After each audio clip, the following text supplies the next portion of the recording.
अरे क्या हुआ भाग्यवान, ये मुंह क्यों चढ़ा रखा है तुमने? आप तो मुझसे बात ही मत करो जी। आपसे शादी करके तो मेरी किस्मत ही फूट गई। अरे मैं तुमसे इतना प्यार करता हूँ, अच्छा घर है, अच्छा खाते हैं, हम अच्छा पहनते हैं, फिर कहाँ किस्मत फूटी हुई है?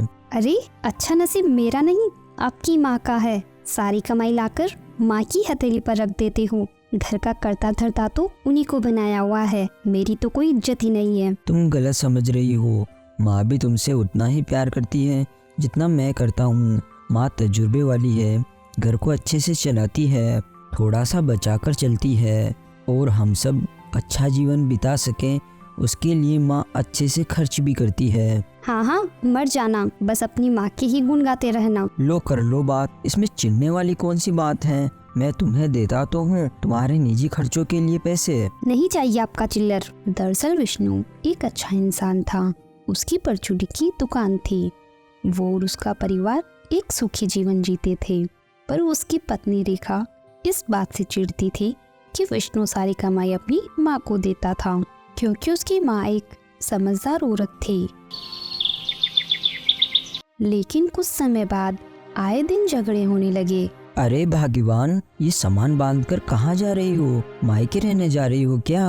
अब मैं ये नाइंसाफी और नहीं झेल सकती। आप रहो अपनी माँ के साथ मजे से। मैं आपको छोड़कर हमेशा के लिए अपने मायके जा रही हूँ और कभी वापस नहीं आऊंगी। ऐसा मत करो भाग्यवान, मेरा घर तुम्हारे बिना घर नहीं रहेगा। आखिर एक पत्नी की वजह से ही तो घर बनता है। अगर ऐसा है तो आपको मेरी शर्त माननी होगी। आप अपनी सारी कमाई मुझे ला कर दोगे, सारी की सारी। आज से घर की मालकिन मैं होंगी। मेरे बिना घर में कुछ नहीं होगा, जो होगा वो मेरी मर्जी से होगा। पर ऐसे कैसे? मेरी बात तो। कहने सुनने को तो कुछ नहीं बचा जी, मैं जा रही हूँ, बस कभी वापस नहीं आऊंगी। रुको जाओ रेखा, मैं तुम्हारी शर्त मानने को तैयार हूँ। मैं सारी कमाई तुम्हें दे दूंगा। आज से ही तुम मेरे घर की मालकिन हो, पर इस घर को छोड़कर मत जाओ। ये सुनकर रेखा बहुत खुश हो जाती है। ऐसे कैसे आप पर भरोसा कर लूं? सबसे पहले मुझे माँ जी से तिजोरी की चाबी ला कर दो। ठीक है, अभी लेकर आता हूँ। इतना बोलकर विष्णु उदास चेहरा लेकर अपनी माँ के पास चला जाता है। माँ, वो तिजोरी की चाबी दे दो, नहीं तो रेखा। अरे बेटा, इसमें दुखी होने वाली कौन सी बात है? कल के दिन भी तो उसे ही जिम्मेदारी मिलनी थी। अभी देती हूँ चाबी, दे दे उसे, और तू उदास मत हो। धन्यवाद माँ, आपकी बात सुनकर मेरा दिल हल्का हो गया। फिर विष्णु चाबी रेखा को दे देता है। अरे वाह, तिजोरी में इतना पैसा! अब मैं इस तिजोरी को पूरा पैसों से भर दूंगी, फिर मेरे पास पैसा ही पैसा होगा। फिर ऐसे ही कई दिन बीत जाते हैं। तो एक दिन विष्णु थका हारा अपने घर आता है। भाग्यवान, मुझे बहुत जोरों की भूख लग रही है, तुम जल्दी से खाना लगा दो। जी अभी लगाती हूँ। रेखा खाना लगा देती है। खाने को देख विष्णु हैरान हो जाता है। ये क्या? मैं तो तुम्हें सुबह आलू के पराठे और दही बड़े बनाने को बोलकर गया था, तो तुम ये प्याज की चटनी और रोटी रख रही हो। क्या हुआ? पैसे खत्म हो गए क्या? हाँ जी, जितने भी दिए थे सब खत्म, इसलिए ये चटनी बांटनी पड़ी। तुम चिंता ना करो, ये लो पूरे 5,000 रुपए, और कल से अच्छा खाना बनाना, मैं भी यही खा लेता हूँ। ठीक है जी। रेखा उन पैसों को ले जाकर तिजोरी में रख देती है, जिसमें पहले से बहुत सारे पैसे थे। इतने कम समय में कितने सारे पैसे जमा कर लिए। अब मैं और अमीर हो जाऊंगी, फिर तो मेरे पास पैसा ही पैसा होगा। फिर ऐसे ही रेखा धीरे धीरे करके घर में खाना बनाना बंद कर देती है। और जब उसका पति विष्णु उससे सवाल करता है तो कोई ना कोई बहाना बना देती। अब धीरे धीरे घर के हालात बदतर होते जा रहे थे। रेखा, मुझे तिजोरी से 10,000 रुपये निकाल कर दे दो, क्योंकि मुझे इस दुकान में सामान डालना है। सब खत्म हो गया है, और तुम्हें तो पता ही है त्योहार आने वाला है, तो मुझे सामान डालना ही होगा। अपनी दुकान में ज्यादा सामान नहीं है। तिजोरी में तो कुछ भी नहीं है जी, आप खुद देख लो। क्या तिजोरी में कुछ भी नहीं है? अरे मैं तुम्हें इतने सारे पैसे लाकर तो देता हूँ, खुद 10 रुपए तक नहीं रखता, और तुम बोल रही हो कि तिजोरी में 1 रुपया भी नहीं है। तो क्या आप मुझसे हिसाब लेंगे? देखिए जी, सब कुछ बर्दाश्त है, पर आप मुझ पे शक करें, ये मैं कभी बर्दाश्त नहीं करूंगी। हाँ, मैं अपने मायके चली जाऊंगी। क्या करूंगी यहाँ रहकर? मेरे खुद के पति मुझे चोर समझते हैं। इतना बोलकर रेखा ड्रामा करके रोने लगती है। ये देख विष्णु फिर से पिघल जाता है। अरे अरे बाकीवान, मैं शक नहीं कर रहा, मैं तो बस केवल पूछ रहा था। तुम चिंता मत करो, मैं किसी और से उधार ले लूंगा और दुकान में सामान डाल लूंगा। इतना बोलकर विष्णु अपने दोस्त के पास जाता है।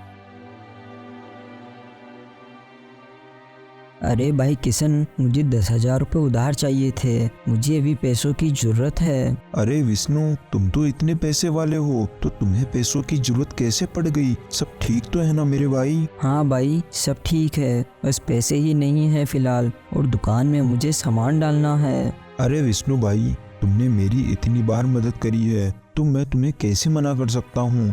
मैं अभी तुम्हें 10,000 रुपये दे देता हूँ, बस तुम समय से लौटा देना। तुम्हारा बहुत बहुत धन्यवाद भाई। इधर विष्णु उधार ले रहा था तो दूसरी तरफ रेखा अपनी 2 सहेलियों के साथ बैठी हुई हंस रही थी। अरे वाह, क्या गजब का नाटक किया है तूने बहन। फिर क्या हुआ? फिर क्या, फिर वही हुआ। 2 झूठे आंसू निकाले और मायके जाने की धमकी दी, और मेरा भोला पति बेचारा पिघल गया और झट से मुझ पर यकीन कर लिया। वाह रेखा, तू तो बहुत तेज है। तेज होना पड़ता है शीतल बहन, तेज हूँ इसीलिए तो पूरा घर अपनी मुट्ठी में कर लिया। मैं तो घर में कई दिन तक खाना नहीं पकाती, उल्टा उन पैसों को छुपाकर तिजोरी में रख देती हूँ। फिर तीनों जोर जोर से हंसने लगती है। फिर शाम होने पर विष्णु घर आ जाता है। अरे क्या हुआ माँ, आप ऐसे क्यों काँप रही हो? बेटा, वो तेज बुखार है, कई घंटे से ऐसे ही काँप रही हूँ। अरे रेखा, जल्दी आओ, देखो माँ की तबीयत कितनी खराब है। रेखा भागकर तुरंत आती है। माँ, मैं आ गया हूँ ना, आप चिंता मत करो, मैं भी आपको यहाँ से सबसे अच्छे डॉक्टर के पास लेकर चलता हूँ, जिससे आप तुरंत ही ठीक हो जाओगी। हाँ बेटा, जल्दी ले चल, सीने में बहुत दर्द हो रहा है। रेखा, जल्दी से पैसे लाकर दो, माँ को डॉक्टर के यहाँ लेकर जाना है। ये सुनकर रेखा मन में ही बड़बड़ाने लगती है। अगर ये माँ जी को अस्पताल लेकर गए तो 500 का पत्ता तो जाएगा ही, उल्टा ऊपर से अलग दवाइयाँ और जूस अलग से। नहीं नहीं, मैं इतने पैसे खर्च नहीं होने दे सकती, मुझे कुछ बहाना करना होगा। सोच रेखा सोच, अपना खुराफाती दिमाग चलाओ और कुछ सोच। क्या सोच रही हो रेखा? मैंने कहा जल्दी से पैसे लेकर आओ, माँ को जल्दी से अस्पताल लेकर जाना है। तभी झट से रेखा के दिमाग में चाल आ जाती है।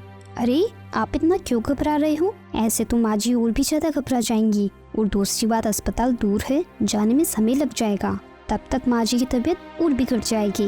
तो तुम क्या चाहती हो, मैं माँ को ऐसे ही रहने दूं? आप शांत हो जाइए जी, मैंने अपनी मम्मी जी से सीखा था एक खास काढ़ा बनाना, मैं बस 10 मिनट में बना कर देती हूँ। अरे पर माँ की तबीयत बहुत खराब है, काढ़े से कैसे ठीक होगी? अरे आपको क्या मुझ पर भरोसा नहीं है? ये मेरी भी तो माँ है। ठीक है, लेकिन जल्दी लेकर आओ। फिर रेखा रसोई में जाती है और बड़बड़ाने लगती है। इनको तो बोल दिया, मुझे तो काढ़ा बनाना आता ही नहीं है, ऐसे ही कुछ बना देती हूँ। रेखा ऐसे ही कोई आधा अधूरा उल्टा सीधा काढ़ा बनाती है और माँ जी को पिला देती है। आप क्यों हुए जी, आप आराम कीजिए, माँ जी अब जल्दी से बिल्कुल ठीक हो जाएंगी, इनका ध्यान मैं रख लूंगी। पर माँ। आप जाइए और सो जाइए, मैं हूँ यहाँ। विष्णु उसकी बात मानकर सो जाता है। सुबह होने पर रेखा विष्णु को माँ से नहीं मिलने देती और उसे दुकान पर भेज देती है। लगातार 2 दिन बीमार रहने के बाद माँ बेचारी खुद ही ठीक हो जाती है। दिन ब दिन रेखा की कंजूसी बढ़ती जा रही थी, जिसे विष्णु भी जानने लगा था, पर जब भी वो उससे कुछ पूछता तो वो नाटक करने लग जाती। फिर एक दिन शाम होने पर विष्णु अपने घर जाता है।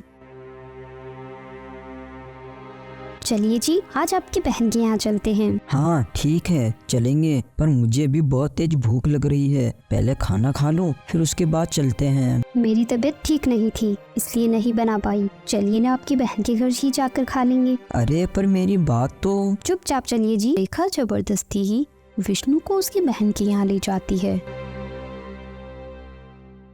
अरे आप लोग इस टाइम? वो क्या है ना जमुना बहन, तुम्हारी भाई को तुम्हारी बहुत याद आ रही थी, इसलिए काम से आते ही सीधा चले आए, ना बोला पर खाना भी खाकर नहीं आए। फिर बहन मन में सोचती है, ये तो खाने के टाइम पर आए हैं, एक बार पूछ लूं क्या? तुम कहो तो मैं ले आऊं खाना। लो ननद हो तुम हमारी, यहाँ थोड़ी ना हम शर्माएंगे, ले आओ खाना। ये देख विष्णु शर्मिंदा हो जाता है। ये क्या कर रही हो भाग्यवान? अब क्या हमारे इतने बुरे दिन आ गए हैं कि खाना भी किसी और से मांग कर खाना पड़े? चुप रहिए जी, आपकी ही बहन है। फिर विष्णु की बहन कमरे में जाती है। लो जी, ऐसे झूठ मूठ को ही पूछा, ये तो सच्ची में गले पड़ गए। उसके बाद वो दोनों वहाँ खाना खाकर घर वापस लौट जाते हैं। अब रेखा की कंजूसी ज्यादा से ज्यादा बढ़ती ही जा रही थी। अक्सर वो रिश्तेदारों के घर जाती और जबरदस्ती खाना खाती और अपने पति और सास के लिए भी मांग कर लाती। उसने विष्णु और उसकी माँ की नाक में दम कर दिया था। न घर में खाना बनता, ना ही नए कपड़े आते, ना घर की मरम्मत होती, और तो और उसने दूध तक लेना बंद कर दिया था। उसने धीरे धीरे करके एक एक पैसों से तिजोरी भर ली थी। उस तिजोरी का ना तो विष्णु को पता था, ना ही उसकी माँ को।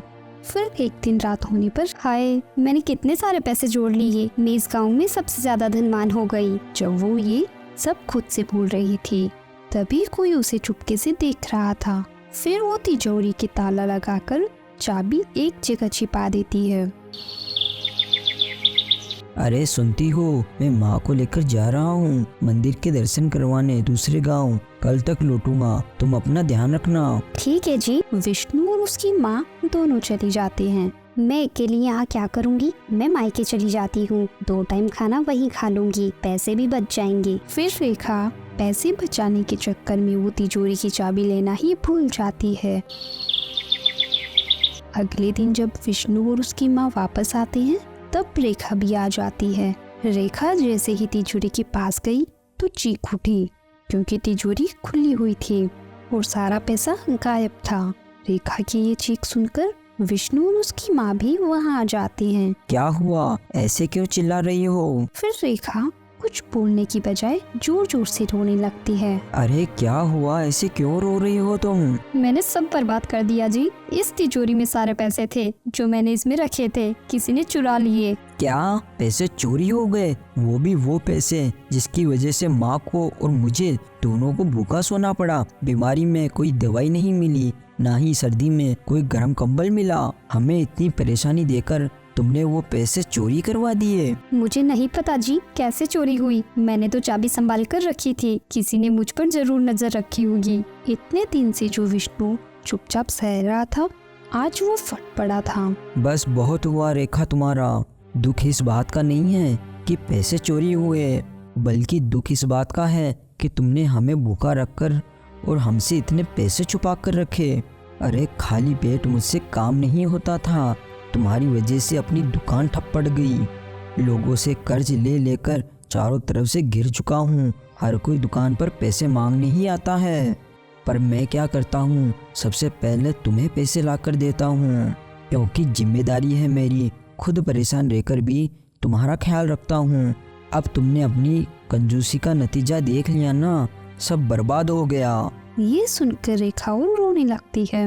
हर बात पर तुम मुझे धमकी देती थी ना कि मायके चली जाऊंगी, मायके चली जाऊंगी। तो आज मैं तुमसे कहता हूँ, मुझे भी ऐसी पत्नी हरगिज नहीं चाहिए जो पैसों की इतनी लालची हो, उसे परिवार की परेशानियाँ भी ना दिखें। जाओ, चली जाओ मेरे घर से, मेरा तुमसे कोई रिश्ता नहीं है। नहीं, ऐसा मत कीजिए।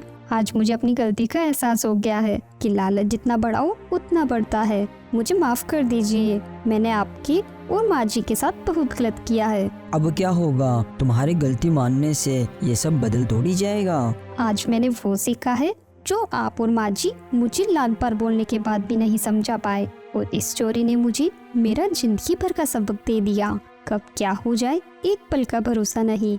आप सही कहते थे जी कि अच्छे बुरे समय के लिए थोड़ा पैसा अलग उठाकर जरूर रखो, पर इतना भी नहीं कि हम आज जीना भी भूल जाएं। मैंने जो किया, मैं उसके लिए आपसे और माँ जी से दिल से माफी मांगती हूँ जी, और मैं वादा करती हूँ कि आज के बाद कंजूसी का एक कतरा भी मेरे अंदर नहीं मिलेगा।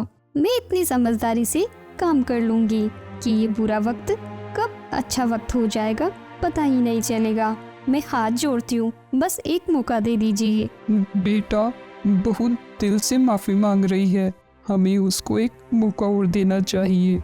मेरा तजुर्बा कहता है कि इसे इसकी सीख मिल गई है। ठीक है माँ, लेकिन ये इसके लिए आखिरी मौका है। देखना, मैं इस गलती की भरपाई ऐसे करूंगी कि आप सबको मुझ पर नाज होगा और आज से पैसे को सिर्फ पैसा समझूंगी, पूरी जिंदगी नहीं। उसके बाद वो तीनों एक नए सिरे से जिंदगी की शुरुआत करते हैं।